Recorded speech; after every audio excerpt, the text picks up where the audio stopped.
I want to start a GLP-1, but honestly, I'm terrified of losing muscle. This is something that I hear very often, understandably so. To be honest, it's top of my mind as well. But a brand new study has just come out in March of 2026 that looked at this question and fear directly, and I think you're going to be surprised by the results. If you are new here, my name is Betty, and over the past 14 months, I have lost over 100 pounds with the help of Zepbound. In today's video, I'm going to go over the 4 key findings that they found in this study that apply to every single one of us that's on a GLP-1. And if you stick around to the end, there's one thing that researchers said that affects women of a certain age that we need to know. And also stick around for number 3, because I think there's so much misunderstanding that is stemming from this one piece of information. So raise your hand if you are someone who's on a GLP-1 and you have had the fear that every little bit of weight that you lose, part of it is muscle mass.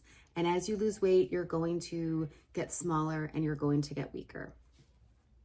I've had that fear. It's been top of mind, which is also why I talk so much about eating protein and strength training. And that's been such a crucial part of my own individual weight loss journey. But based on what this study has found, we don't necessarily have to be as worried as we have been. And the third finding, honestly, I think so much of our confusion that we've had around this issue is stemming from this one misunderstanding. And yes, there has been a lot of fear and a lot of concern in the media about losing lean body mass, but there's a big difference between losing lean body mass and losing skeletal muscle. And that is what we are going to chat about. So let's break down the study in plain English. So this study was published in March 2026 in Cell Reports Journal. Researchers looked at mice and humans to essentially answer the question, when you were on a GLP-1, what are you actually losing? And the first finding that they found was that when you are on a GLP-1, you are predominantly losing fat. Yay! But when they looked at what was actually lost, fat mass was 73%, where lean body mass was only 13%. So if you look at it that way, this is a fat loss drug doing what it's meant to do. Finding number 2 is actually very reassuring. Basically what it said was that muscle function was preserved. While muscle size did decrease in some, the actual muscle strength statistically remained unchanged. So grip strength and knee extension strength, those did not change statistically. And in the mice, their running performance actually improved post GLP-1. They could run better, farther, and faster, even while losing weight. How does this matter for us? So even though measurements in muscle did shift, if the strength remains, that is ultimately what's going to create, strength and longevity and mobility as we age. Grip strength is actually a very good predictor of longevity. Finding number 3 surprised me, but also explained so much. So basically, lean body mass is not the same as skeletal muscle.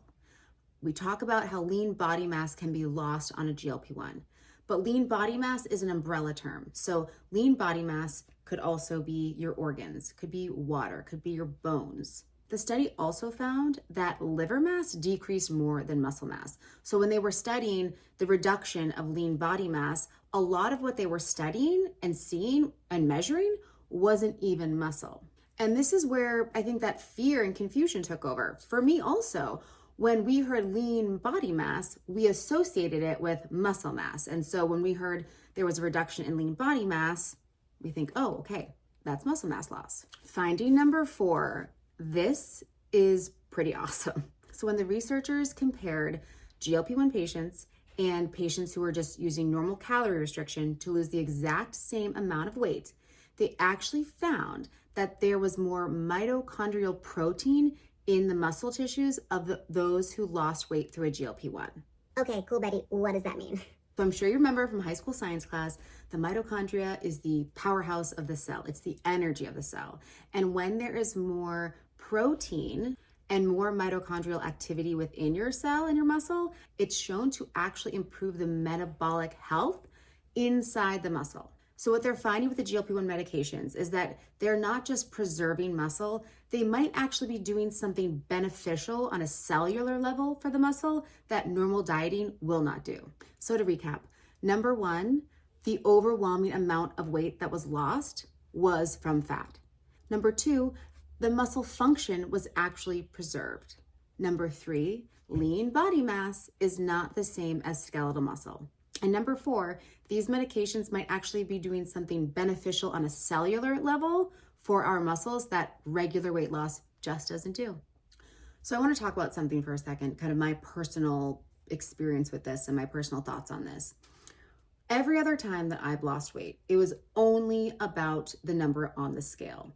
And the reason that I was working out during, my dieting was because I thought I had to, and it was just to burn calories. As I've grown, as I've learned more and become more educated, I now understand that the strength training and the working out is not just to burn calories, it's for so much more. And I feel like I've talked till I've been blue in the face about all of this before. And every time I stepped on the scale, I felt like I was making progress if that number went down.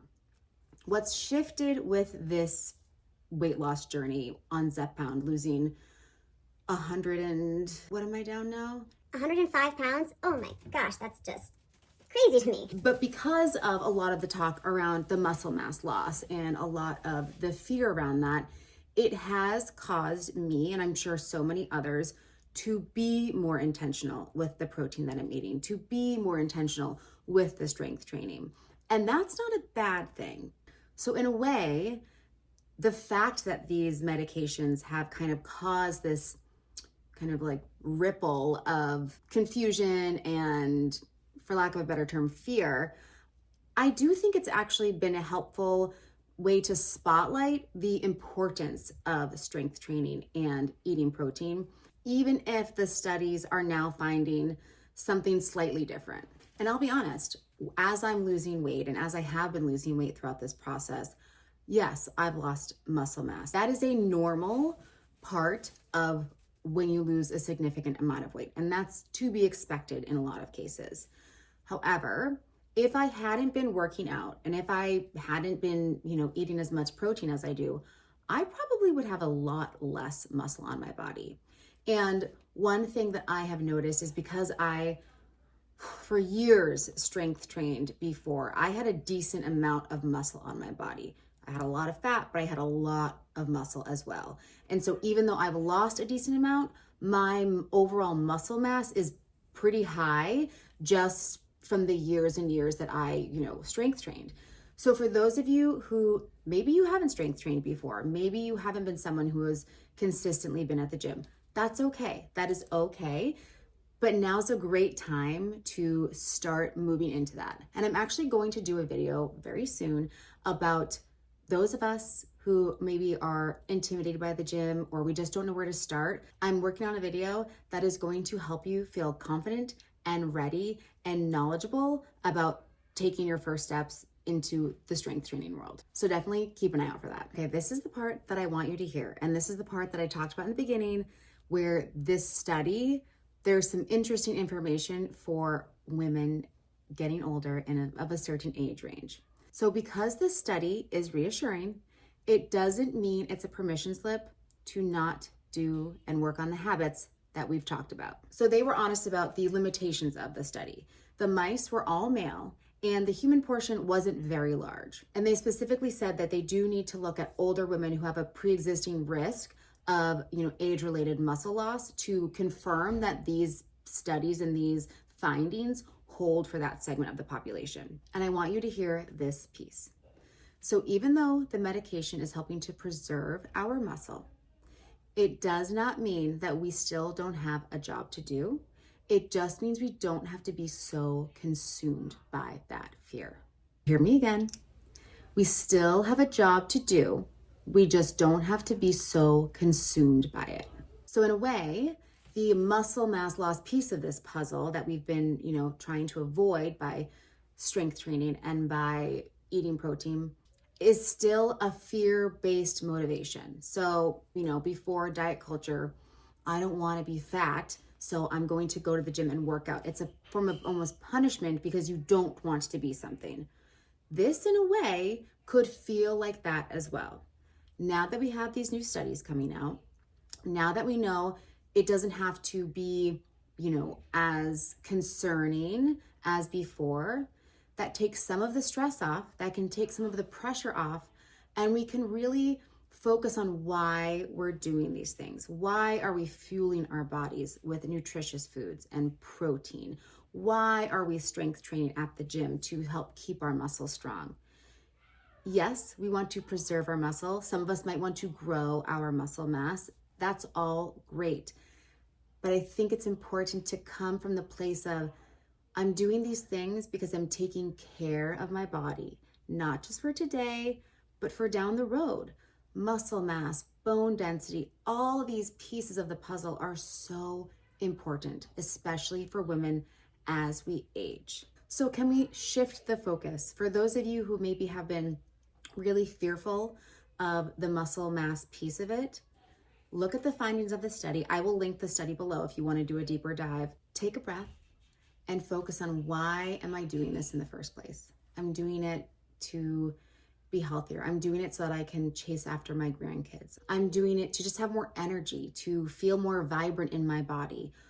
Focus on the benefits and the positive outcomes that this weight loss and health journey bring you, because not everybody, but I do think it can be a tendency for those of us who have been in diet culture for so long to find something we're afraid of and have that be the motivator for our, external healthy habits. So maybe ask yourself, why are you doing these things? Why do you want to take this medication and lose weight and become healthier? What is your why? And not the why because of, I don't want to be X or I don't want to have X. Focus on what you do want to have. Focus on what you do want to be. Because that energy, as you focus on what you want or what you want to move towards, is so much more open. It feels so much more, expansive in your body than when we focus on the what I don't want. That's like closing off. That's constricting. So even experiment with yourself. How does it feel in your body to say, I'm doing this because I don't want X? Notice how you feel. Then say to yourself, I'm doing this because I want X. How does it feel in your body? I know for me personally, everything opens up when I focus on what I want instead of what I don't want. So even though these findings are reassuring, the plan, the strategies still don't change, right? We still want to focus on protein. We still want to focus on strength training 2 to 3 days a week if possible, building that muscle. Because at the end of the day, using those muscles is the signal to our body to keep them and to build them. And that's ultimately what we want. And as we know, if we're building the muscle, we need to be fueling the muscle with protein. So again, aim for protein at every meal, 20 to 30 grams. Obviously, everyone's protein needs are different, but a general rule of thumb is, try to hit at least 100 grams of protein a day. Is that always going to be possible? No, but as long as we have a goal, that's the most important part. Try your best. Try to just get protein in. Even on the days you're not that hungry, just try your best to make protein forward meals at every opportunity that you have to eat. And I'm actually really excited because I'm working on something in the background that is going to specifically work with the fact that we have high appetite days and low appetite days. Because I think a lot of health and wellness and nutrition is based on, you have the same, appetite on a regular basis, but not with GLP-1 users. And so I think there needs to be something that caters to that. And so stay tuned, it's in the works. And if you're thinking after this video, okay, I know that I need to do those things, but how? I don't even know where to start. That's what my free guide talks about. So you can download it below. It is the Betty Method GLP-1 guide. It is your roadmap with the 5 pillars that I have used to not only lose weight, but gain health on this wellness journey. And it is my free gift to you. So if you need to know where to start, that is going to be your best friend. Thank you so much for watching. I really appreciate each and every one of you sticking around and engaging and supporting each other, sharing your stories, supporting me.